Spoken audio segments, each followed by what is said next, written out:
Recording. Hi. Okay. So, 3, 2, 1. So I'm going to tell you a story. There's this one time I went to Burger King with my mom. We might have been the only people in the restaurant because I remember sitting down and watching the people. And what I noticed was that one of the cooks was warming up our food. Literally warming up our food, not even bothering making it fresh. After that, I never wanted to step inside Burger King again. I am here to provide you with the necessary information about fast food so that you can make healthier decisions. I'm sure all of you have heard negative things about fast food. I am here to lay it out for you. The first thing I'm going to do is I'm going to inform you about fast food, how it's made, how it's prepared, and why it's so unhealthy for you to consume a lot of it. The first thing I'm going to talk about is what goes inside your hamburgers. Food Safety News stated in 2012, Beef Products Inc. uses a process to turn fatty beef trimmings, which usually goes into pet food and other byproducts, into hamburger filler. So that's what you're consuming when you eat hamburgers. According to a study published in the journal Annals of Diagnostic and Pathology in August 2013, a hamburger can contain as little as only 2% actual meat. Now that you know a little bit more about what goes inside your hamburger, I'm going to talk about the deep fried side of things. According to Discovery Health, about 70% of fast food restaurants uses corn oil, which is high in saturated fat. Corn oil contains more saturated fat than canola oil or sunflower oil. Saturated fat is a fatty acid that can lead to many diseases such as cardiovascular disease. Deep fried foods in fast food restaurants also contain high amounts of sodium. It can lead to high blood pressure and kidney failure.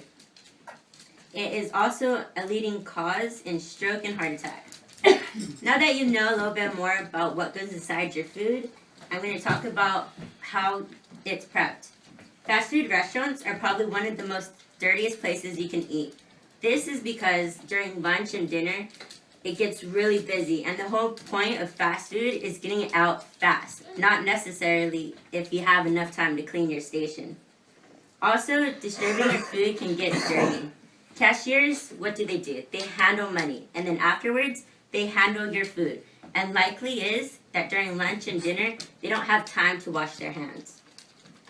Also, fast food, it's supposed to be out under 5 minutes or less. So when they distribute drive-through, there can be French fries everywhere, and the whole point is getting it out fast.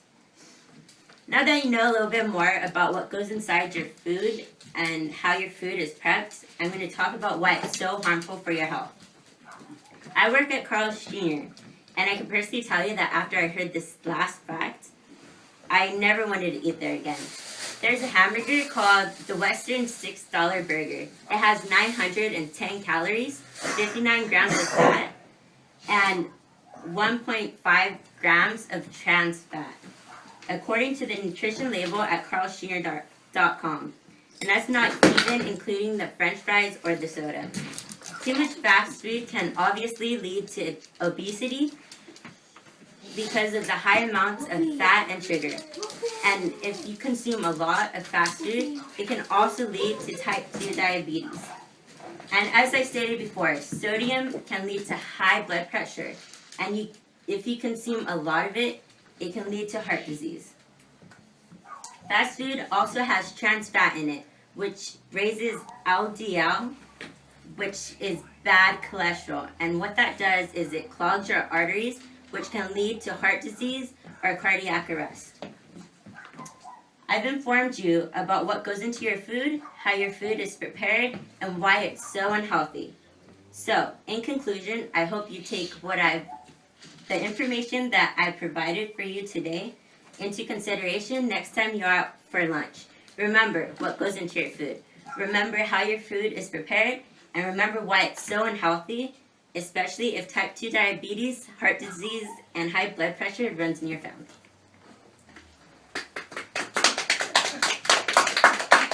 Yay! Great job!